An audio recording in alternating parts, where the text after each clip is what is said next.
estos análisis no solamente a la nube y tener la capacidad de agilizar el procesamiento, pero también un impacto importante en términos de coste, de manera que ellos pueden reducir de forma...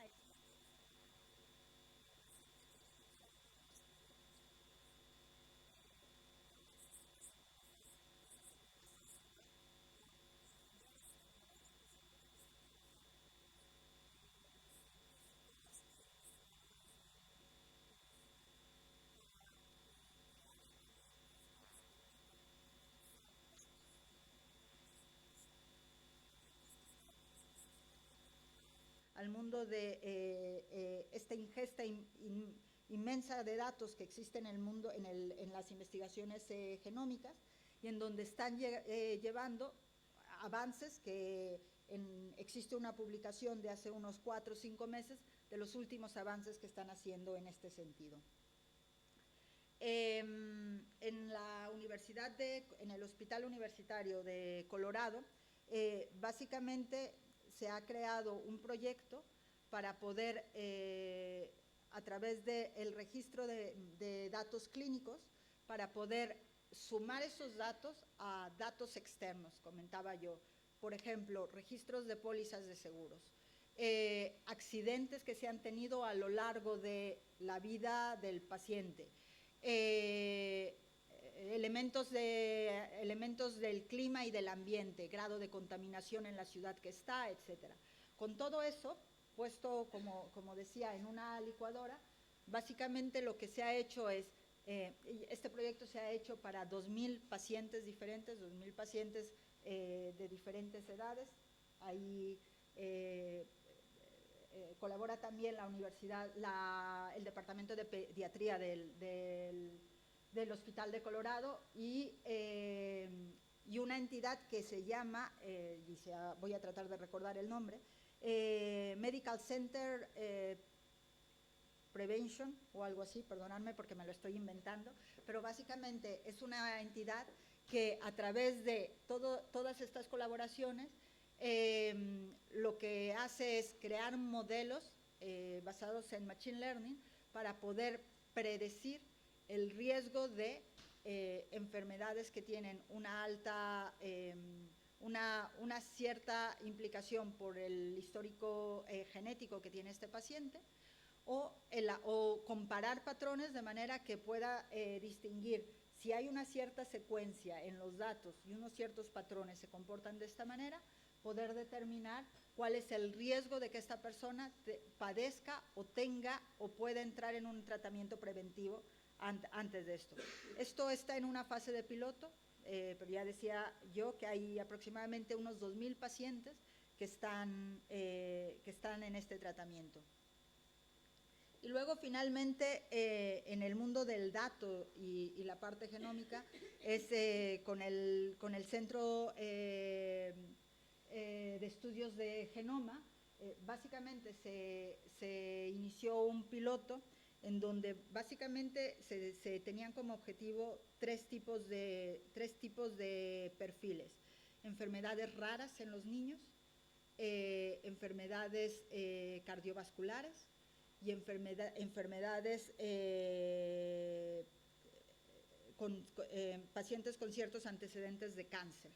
Entonces, nuevamente, con estos tres perfiles y con la capacidad de poder llevar todos los registros médicos, modelar patrones, encontrar patrones que permitieran identificar o predecir que había un riesgo mayor o menor en cuanto a la posibilidad de que existiese una enfermedad para ellos.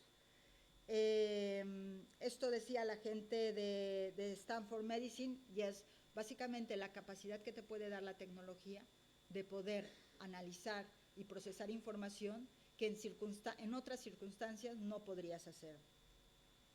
Y aquí mi último paréntesis es en cuanto a la democratización de la inteligencia artificial, que lo he mencionado, pero me gustaría ir un poquito más allá. Hemos escuchado un montón de inteligencia artificial en los últimos años. En el mundo del día a día, en nuestra vida regular, y existen, yo creo que muchas interpretaciones no necesariamente correctas en cuanto a cuál es el beneficio de la inteligencia artificial dentro del contexto, nuestro contexto normal, pero específicamente dentro del contexto sanitario. Este paréntesis viene de aquí. ¿Qué tiene que ver inteligencia artificial, Google y luego todo esto que es nuestro mundo de consumo que vosotros conocéis? Nosotros empezamos a hacer inteligencia artificial por ahí del 2012 o 2013, no hace mucho. Lo cierto es que la inteligencia artificial data de hace mucho, mucho tiempo. Hay quien dice que desde los 60. Es así. Lo que pasa es que no había existido la capacidad de poder llevarlo de esto de una manera masiva. Y cuando hablo de masiva, hablo de dos cosas. Decía al inicio, la democratización de la inteligencia artificial. Nosotros creemos, estamos convencidos, que el acceso a tecnología como esta debería de ser disponible para todo el mundo, debería de ser fácil de usar, debería de ser económicamente asequible y debería dar valor a muchos de los procesos. Y ese es básicamente el mantra en el que nos movemos. ¿Cómo podemos hacer la tecnología en general y en específico? Esto para aportar valor a los procesos. Y como antecedente de esto, pues surgieron un montón de servicios que vosotros conocéis, que ahora mismo están embebidos con inteligencia artificial, con Machine Learning específicamente, que es una derivada de la inteligencia artificial, si lo queréis ver de esta manera, que es una forma de inteligencia artificial. Si no lo sabían, todo esto tiene ya inteligencia artificial en vuestras aplicaciones. Entonces, vosotros ya estáis haciendo cosas con inteligencia. ¿Qué es lo que sucede cuando hablamos de masificarlo, cuando hablamos de llevarlo al mundo? Pues que anteriormente no existían tres elementos que eran críticos para poder hacerlo. Una, y empiezo por allá, no existía la capacidad de cómputo. Si pensáis allá por 1956, el gran ordenador que era de IBM tenía la capacidad de procesar 5 megas de información, 5 megas, yo creo que ya nadie pensamos en megas, y pesaba, si mal no recuerdo, 1 tonelada. Era un monstruo de 1 tonelada, como un automóvil, para procesar 5 megas de información. Evidentemente, cuando pensamos en economías de escala, pues esto es imposible, que si hablamos de la necesidad para crear inteligencia de datos, pues pudiésemos hacer algo con este tipo de capacidades tan mermadas.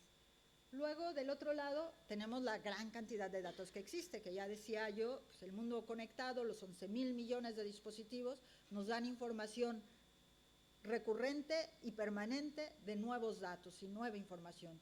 Y esos datos son lo que sirven para entrenar modelos. ¿Qué son los modelos entrenados? Básicamente es la capacidad de enseñarle a una máquina, de crear un algoritmo que permita, a través de identificar comportamientos, permita predecir algo sin necesidad de que se lo tengamos que decir.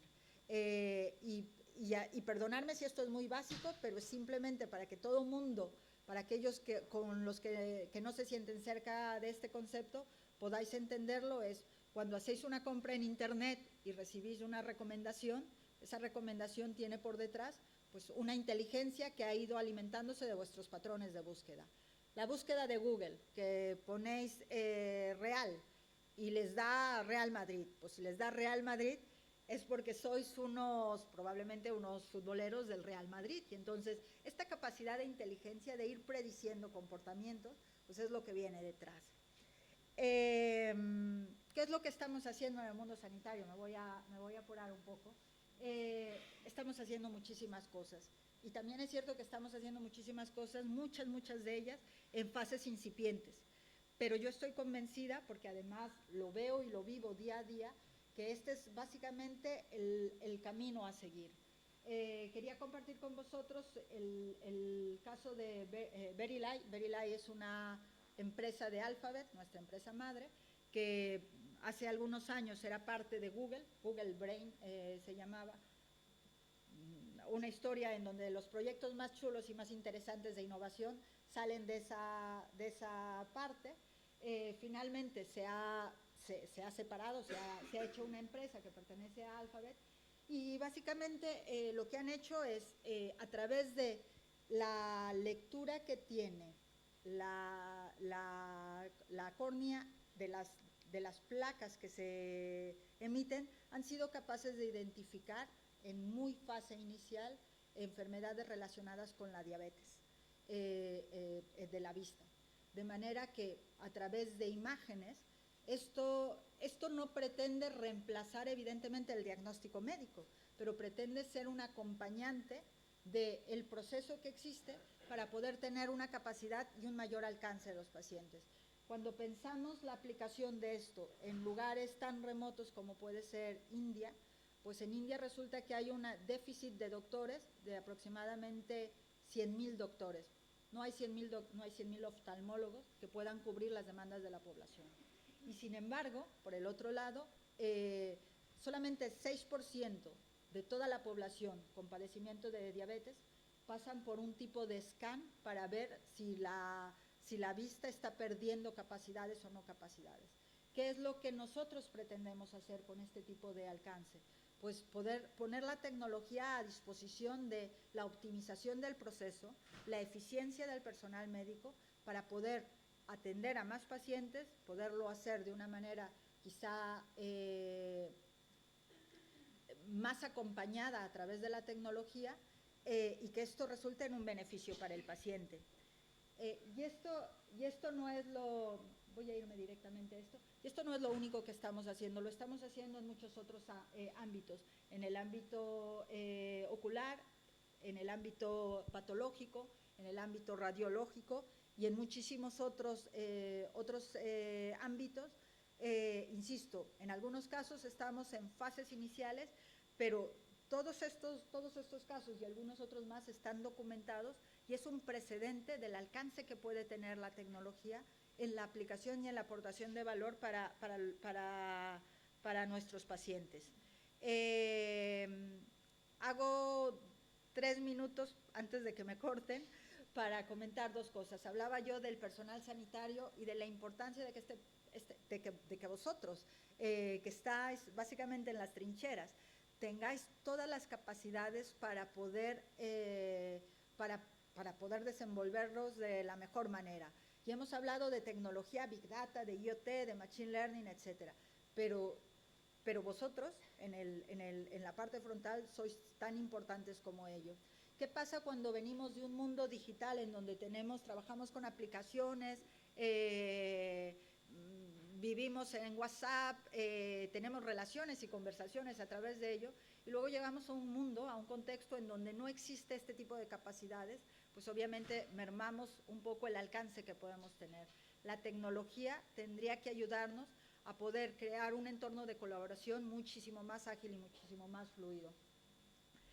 Nosotros estamos haciendo esto en algunas organizaciones de investigación, organizaciones médicas, en donde a través de la tecnología tan simple como tener una identidad digital como vosotros, médicos, doctores, enfermeras, que podáis ser una persona con toda la capacidad digital de entrar a los procesos de los hospitales, de reducir los procesos en papel, de poder recibir información digital, que en muchos casos esto no sucede. En muchos casos todavía vivimos en el mundo de papel y en el mundo analógico.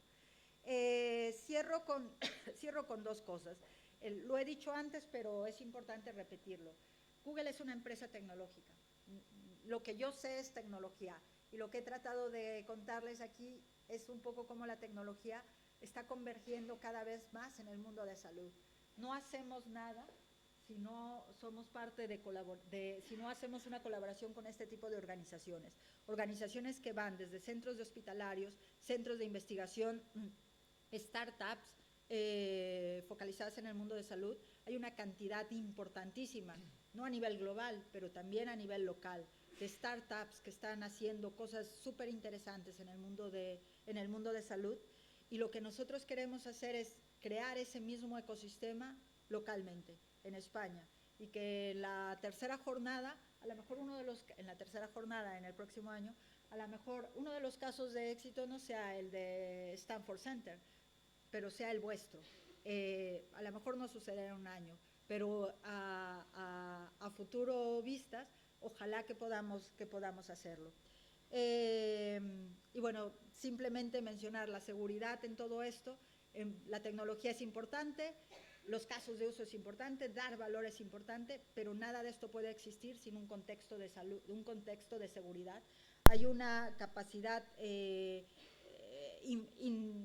infinita de elementos de seguridad que nos ayudan a que todos estos datos de los que hemos hablado verdaderamente cumplan todas las regulaciones, una serie de certificaciones a nivel global, a nivel local, que cumplen los estándares más altos en cuanto a regulación de datos sanitarios y datos no sanitarios.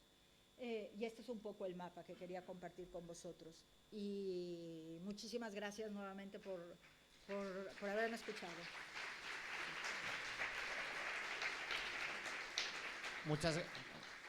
Muchas gracias, Rosa. Vamos un poquito mal de tiempo, pero hay tiempo para una pregunta. Si queréis hacer alguna pregunta. Bueno, pues te la voy a hacer yo.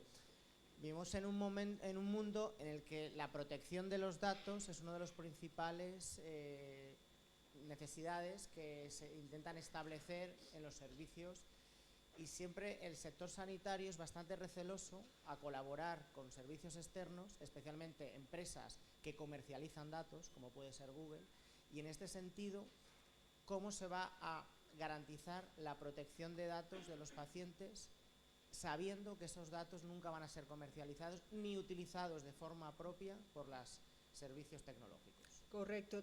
Tres piezas muy rápido en esa respuesta. En el mundo cloud, en el mundo empresarial, la capacidad es la misma, pero el nivel de